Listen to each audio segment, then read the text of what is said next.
श्री स्वामी समर्थ, जय जय स्वामी समर्थ, श्री स्वामी समर्थ, जय जय स्वामी समर्थ। श्री स्वामी समर्थ महाराजांच्या नामस्मरणाने आजच्या व्हिडिओला सुरुवात करूया। शुभ दुपार तुम्हा सगळ्यांना। कसे आहात तुम्ही सगळे? आशा व्यक्त करते स्वस्थ असाल, मस्त असाल, स्वामींच्या सेवेमध्ये रममाण असाल। उद्या आहे त्रिपुरारी पौर्णिमा आणि त्रिपुरारी पौर्णिमेचे काही खास उपाय तुमच्यासाठी मी आज घेऊन आलेले आहे। व्हिडिओला सुरुवात करण्याच्या आधी एक गोष्ट तुम्हाला सांगू इच्छिते की अजूनही चॅनलला सबस्क्राइब केलं नसेल तर कृपया सबस्क्राइब करा, ऑलचं बटन दाबा आणि लाईक करा। श्री स्वामी समर्थ कमेंट बॉक्स मध्ये लिहायला विसरू नका। उद्या आहे म्हणजे आजच लागत आहे, पण उद्या आपल्याला उपाय करायचे आहे त्रिपुरारी पौर्णिमेचे। त्रिपुरारी पौर्णिमा ही अत्यंत महत्त्वाची पौर्णिमा मानली जाते। तसं म्हटलं तर प्रत्येक पौर्णिमा आणि अमावस्येला केलेले उपाय अत्यंत कारागीर असतात, मात्र त्रिपुरारी पौर्णिमेचे आपलेच असे काही महत्त्व आहे। त्रिपुरारी पौर्णिमे दिवशी काय झाले होते तर त्रिपुरासुराचा वध झाला होता। सर्व देवांनी मिळून त्यांचा अंत केला होता आणि सगळ्या संकटांचा नाश केलेला होता। म्हणून या दिवशी देवांनी दिवाळी साजरी केली होती। सगळीकडे दिवे प्रज्वलित करून अगदी सगळे वातावरण उत्साही होते। म्हणूनच या दिवसाला देव दिवाळी असे देखील म्हटले जाते। उद्या देव दिवाळी आहे। उद्याचे काय उपाय करायचे हे आपण या व्हिडिओमध्ये बघणार आहोत। त्रिपुरारी पौर्णिमेला आपल्याला मी तुम्हाला मिठाचा एक उपाय सांगणार आहे आणि लवंगा दालचिनीचा एक उपाय सांगणार आहे। सर्वप्रथम मिठाचा उपाय बघूया।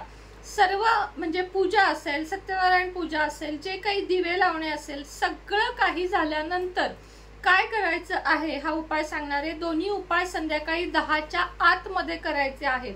सगळ्यात आधी तुम्हाला एका काचेच्या बाउलमध्ये मूठ भरून मीठ घ्यायचे आहे। एक मूठ मीठ, कारण मिठामध्ये लक्ष्मी वसते आणि खाल्लेल्या मिठाला जागा असे देखील म्हटले जाते। त्याच पद्धतीने लक्ष्मी पूजनाला आपण मिठाची पूजा देखील करतो। तेवढे मिठाला बघा, तुम्ही श्यामबालेच्या कथेत सुद्धा सांगितलेलं आहे की जर जेवणामध्ये मीठच नसेल तर मिठाचा म्हणजे जेवणाची काय सर। एखाद्याला जर सांगितले की मीठ कमी खा, शुगर कमी खा म्हटलं तर आपण कसंही राहू शकतो, पण बिना मिठाचं जेवण आपण जेवू शकत नाही, कारण मिठाचे अनमोल असे महत्व आहे। आणि घरातल्या तुम्हाला सांगते, मिठामध्ये, तुपामध्ये, दह्यामध्ये, दुधामध्ये माता लक्ष्मीचा वास असतो। ज्या घरातल्या या वस्तू कधी संपत नाहीत त्या घरातली माता लक्ष्मी पण कधीच या घरातून हलत नाही असे देखील म्हटले जाते। म्हणून सगळ्यात आधीचा उपाय सांगते। एक मुठभर मीठ आपल्याला घ्यायचे आहे, देवघरासमोर ठेवायचे आहे आणि त्याच्यामध्ये तुम्हाला 5 लवंगा उभ्या खोचून ठेवायच्या आहेत। 5 लवंगा म्हणजे त्याचं जे फूल असतं देठ खाली आणि फूल वरती, अशा पद्धतीने 5 लवंगा मिठाच्या वाटीत खोचायच्या। आता मीठ कुठलं घेऊ शकता? बारीक पांढरे मीठ घेऊ शकता। मी स्वतः वापरते ते रॉक सॉल्ट असते ते घेऊ शकता। जाड खडे मीठ असेल ते घेऊ शकता। तिन्ही मिठांना समानच महत्व आहे।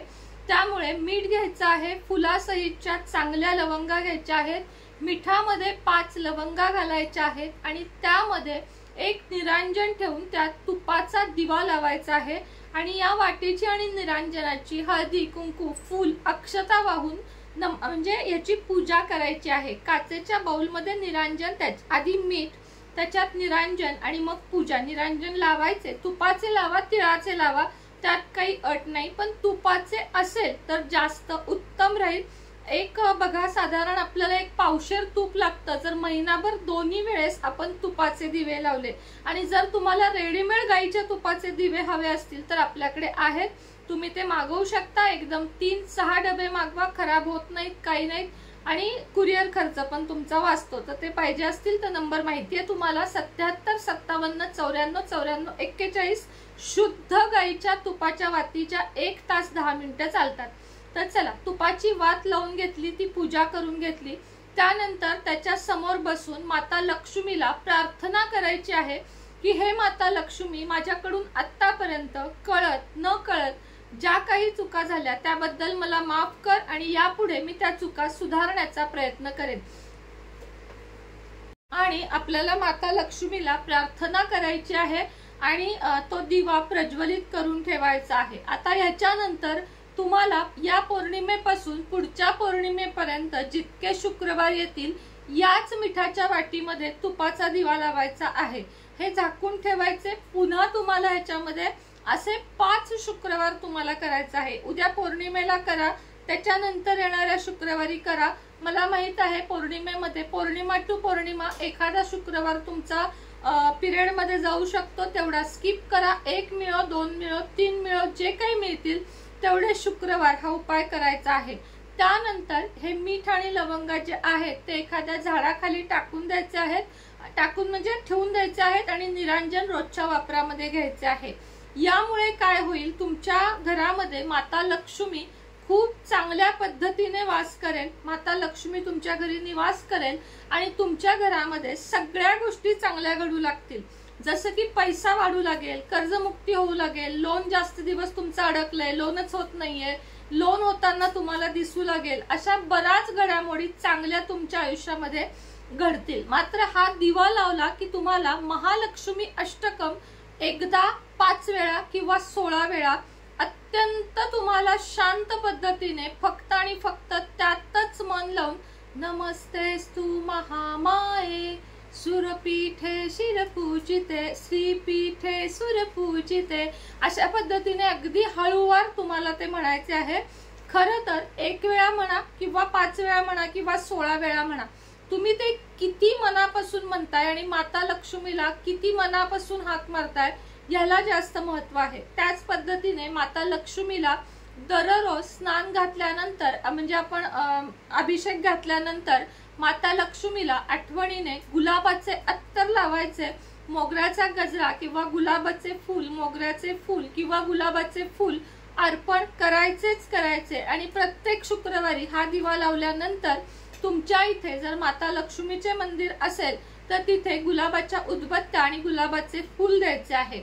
हा उपाय तुम्ही पौर्णिमेपासून पुढच्या पौर्णिमेपर्यंत रोज केलात तरी चालेल किंवा किमान शुक्रवारी केलात तरीही चालेल। त्याचे अतिशय उत्तम रिझल्ट तुम्हाला दिसून येतील। आता हा झाला मिठाचा उपाय। दालचिनीचा जो उपाय सांगत आहे तो सुद्धा उद्यापासून पुढच्या पौर्णिमेपर्यंत तुम्हाला करायचा आहे। पिरियडचे 4 दिवस सोडून किंवा आधेमध्ये कुठे बाहेर गावाला गेलात तर ते दिवस सोडून जेवढ्या दिवस जमेल तेवढ्या दिवस दररोज हा उपाय न चुकता करायचा आहे। उपाय खूप सोपा आहे। चांगली एवढी अशी 100 ग्रॅम दालचिनी घ्या।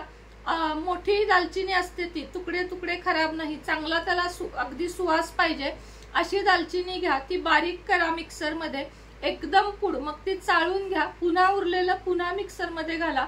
अशी बारीक पूड आपल्याला पाहिजे आहे। रोज चिमूटभर पावडर आपल्या फरशी पुसण्याच्या पाण्यामध्ये घालायची आहे। आणि कसं पुसायची आहे फरशी, केर काढताना बाहेरून आत काढायचा, आतून बाहेर नाही, आणि फरशी पुसताना आतून बाहेरच्या दिशेला पुसायची। अशा पद्धतीने फरशी पुसायची आहे।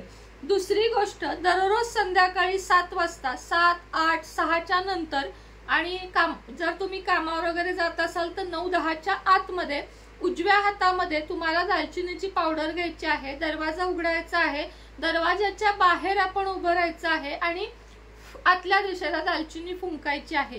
हा उपाय जो कोणी मनापासून करेल, मी सांगते त्याचं भविष्य बदलल्याशिवाय राहणार नाही।